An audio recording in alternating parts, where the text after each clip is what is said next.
Sud Radio. Les Français parlent au français. Les carottes sont cuites. Les carottes sont cuites. Sud Radio Berkov dans tous ses états. Très important, pendant les guerres, le Covid continue, la pandémie peut reprendre, heureusement les masques sont tombés, mais rien n'est joué. Et du 22 au 28 mai prochain, conférence générale à Genève de l'Organisation mondiale de la santé, et on va proposer un certain nombre de choses concernant effectivement une politique mondiale de la santé qui viendrait pour tous les pays. Simplement, est-ce que ça ne met pas en cause la souveraineté des États pour le meilleur, mais peut-être aussi pour le pire? On en parle tout de suite. Sud Radio Berkov dans tous ses états, le fait du jour. Vous connaissez tous, c'était l'hymne culte des années 80, bien sûr, We Are the World, avec les plus grandes stars du monde entier pour récolter les fonds pour la famine en Afrique. Et c'était une très belle chose. Alors, c'est bien quand le monde se préoccupe de la santé, c'est bien quand la mondialisation est vraiment positive, et elle l'est, il faut dire de temps en temps. Il ne faut pas non plus jeter la mondialisation avec l'eau du bain du grand recette. Mais quand même, il faut faire attention à ce qui se passe. Et par exemple, on parle de la réponse commune des pays à la prochaine pandémie. Quid de la souveraineté de chaque pays en matière de santé? Alors, il y a une commission qui s'est réunie, Commission européenne, justement le 27 avril à Bruxelles, et ils ont commencé à parler d'un ensemble de mesures visant à gérer la phase actuelle de la pandémie de Covid-19 et à se préparer pour la suivante, parce qu'apparemment, ils sont sûrs qu'il y aura une suivante. Alors, intensifier la vaccination, l'administration de doses de rappel intensifiées, mettre en place des systèmes de surveillance intégrés qui ne reposent plus sur l'identification et l'identification, mais plutôt sur l'obtention d'estimations fiables et représentatives, analyse et séquençage, rétablissement des systèmes de soins de santé, règles coordonnées pour garantir la liberté et la sécurité des placements, j'ai une prochaine génération de vaccins, etc., etc. Écoutez juste un sonore qui résume un peu la situation, qui est à Genève, donc, et le 27 avril. Pandemic is not over. The pandemic is not over anywhere until it's over everywhere. Ah mais ça c'est carton rouge ça. The pandemic is not over. The pandemic is not over. Moi je le mets le masque, mais aussi pour protéger les autres. The pandemic is not over. At the World Health Assembly this month, WHO will present a plan to strengthen the global architecture for health emergency preparedness, response and resilience. Rigolez pas, c'est sûrement avec votre pognon quand même, hein. Voilà, la pandémie, il le répète sur tous les tons et tous les temps, la pandémie n'est pas finie, attention, et ce que disait le directeur, le patron de l'OMS, nous allons créer une architecture globale. De quoi s'agit-il? Eh bien, on en parle avec le docteur Elisabeth Peleng-Zemek, qui est polonaise, enfin d'origine polonaise et française, et médecin généraliste depuis 20 ans en France. Bonjour docteur. Bonjour Monsieur Berkov. Bonjour. Alors dites-moi, par rapport à ce qui se passe justement, comment ça se dessine cette architecture globale dont parle le patron de l'OMS? Ça se passe dans quelques jours. Est-ce qu'on a déjà des idées sur ce qui pourrait advenir, ce qui se prépare? Oui, tout à fait. J'ai une idée grâce à une association polonaise des médecins indépendants et des chercheurs qui ont organisé le 22 avril une conférence de presse à Varsovie. C'est par là que j'ai appris en fait que le 1er décembre 2021, il y a eu une commission des consultations qui était créée par l'OMS et qui demande aux gens de s'exprimer. Et en fait, tout ce qui est dit, c'est que effectivement, comme d'habitude, les pandémies, les épidémies, elles se succèdent. Nous vivons toujours avec des virus. Bien sûr.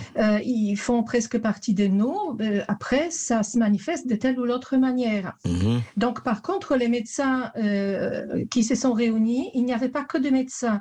Et c'est pas la première conférence de presse qu'ils ont organisée.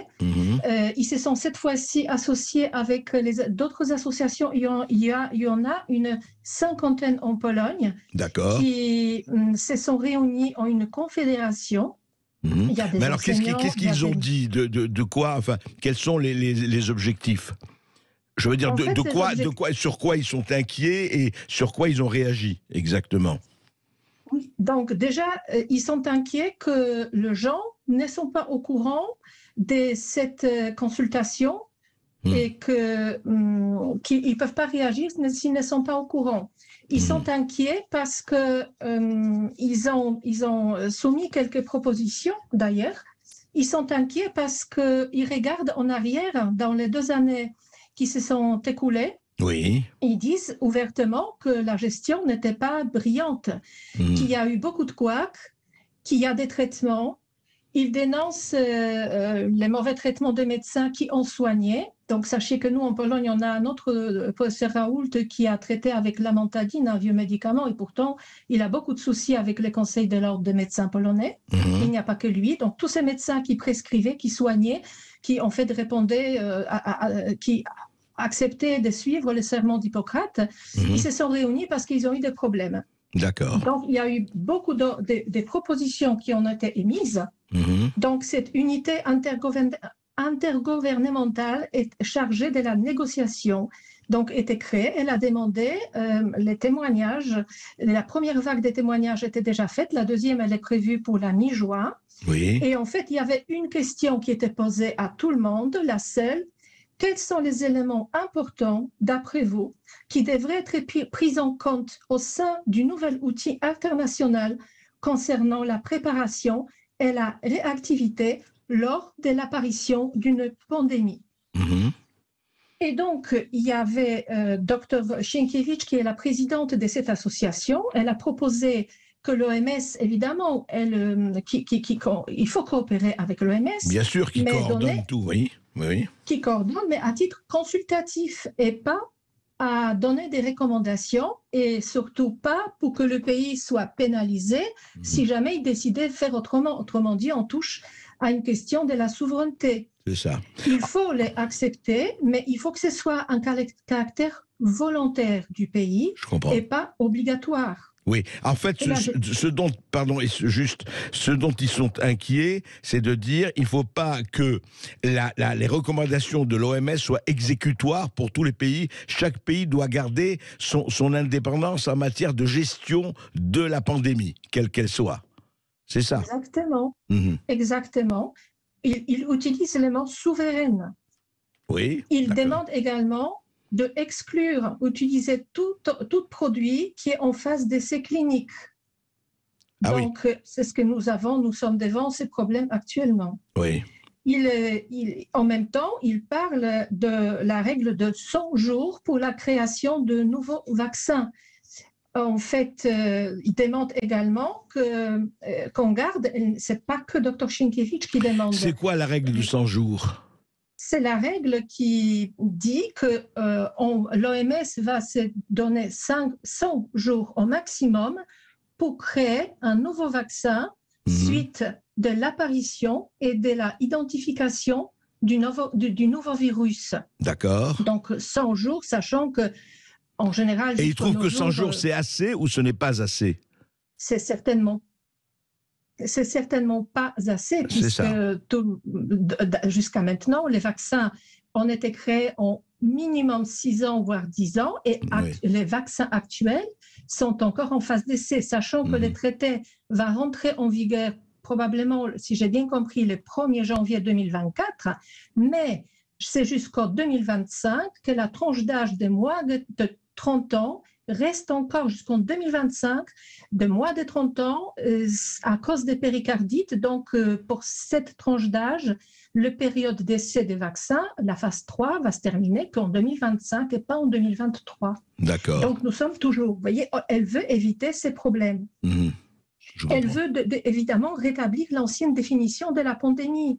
Elle veut surtout qu'on mette l'accent sur la stimulation d'immunité naturelle, tandis que, si j'ai bien compris, dans les nouvelles définitions de l'immunité, on ne parle que de l'immunité post-vaccinale. En fait, on oublie l'immunité naturelle. Enfin, on la met de côté, l'immunité naturelle, alors qu'elle est importante. Oui. Il y a un non-dit dans tout ça. Il y a un non-dit, on ne sait pas si c'est volontaire ou peut-être un lapsus. En tout cas, il faut savoir que ce n'est pas encore fixé, que c'est en élaboration et que justement, c'est un très bon moment pour qu'on puisse s'exprimer, pour qu'on puisse donner notre avis. Une fois le traité est ratifié, il va être trop tard pour dire que je ne suis pas d'accord. C'est maintenant qu'il faut donner des propositions et il faut parlait justement qu'il faut dire que l'immunité naturelle existe, elle a toujours existé. C'est d'ailleurs grâce à elle que l'espèce humaine a survécu autant de millions d'années. Bien sûr. Ensuite, il y avait encore, je me permets de dire qu'il y avait docteur... Oui, je vous écoute. Il y avait docteur Tess Lawrie qui est des World Council of Health. Donc, elle a dit qu'effectivement, les efforts devaient être unifiés. La définition scientifique traditionnelle de la pandémie devait être maintenue, donc elle était modifiée, elle était allégée, donc on va déclencher le mot pandémie beaucoup plus vite qu'avant. Il faudra toujours analyser les rapports entre le coût et les bénéfices, le coût, et on commence à entrer sur le terrain d'argent, puisqu'ils ont rappelé aussi comment fonctionne l'OMS. Et grâce à quel argent? Donc, le premier pays, c'est l'OMS, c'est l'Allemagne, mais ensuite, il y a la fondation Bill Gates, bien sûr. Il y a toute une liste de financeurs qui sont privés et on se pose la question, où est la place pour les médecins dans tout cela? Oui, et il faut rappeler aussi que Bill Gates lui-même a dit qu'il faudra se vacciner dorénavant tous les 6 mois, pratiquement, peut-être plus, pour les plus de 50 et 60 ans. Il a déclaré ça de façon publique. Donc, ce que vous dites, pour résumer et pour terminer, docteur Péninck, c'est que le problème qui est posé, c'est l'OMS. Est-ce que ça va être exécutoire ou est-ce que les États pourront garder leur souveraineté par rapport à ce qui va être décidé? Et qu'est-ce qui va être décidé? Voilà, c'est ça. C'est nous qui décidons. Je pense qu'ils nous ont donné l'opportunité de nous exprimer. Et il y avait donc la consultation citoyenne. Et en fait, la deuxième partie de la consultation citoyenne va avoir lieu à la mi-juin. Donc la première partie, elle est déjà consultable sur le site de l'OMS. Les écrits ne sont pas encore consultables, mais la personne, la représentante de la Pologne dans cette consultation, elle a dit qu'à écouter tous ceux qui parlaient, tout le monde disait qu'il faut rester souverain, il faut que le pays lui-même décide. Tout le monde demandait de respect de la immunité naturelle et respect surtout de l'ancienne définition, puisque avec plus que 100 pays adhérents à l'OMS, on ne peut pas traiter de la même manière. Bien sûr. En même temps, dans un pays qui a un climat et des conditions différentes. Merci beaucoup, Elisabeth Péninck, de ces précisions. C'est important. On va évidemment suivre ce qui va se passer du 22 au 28 mai à l'OMS et on en parlera aux résistants de Sud Radio. Et vous êtes tous, auditeurs de Sud Radio, des résistants. Et on se retrouve dans un instant avec vos coups de gueule, André, et puis vos appels au 0826 300 300.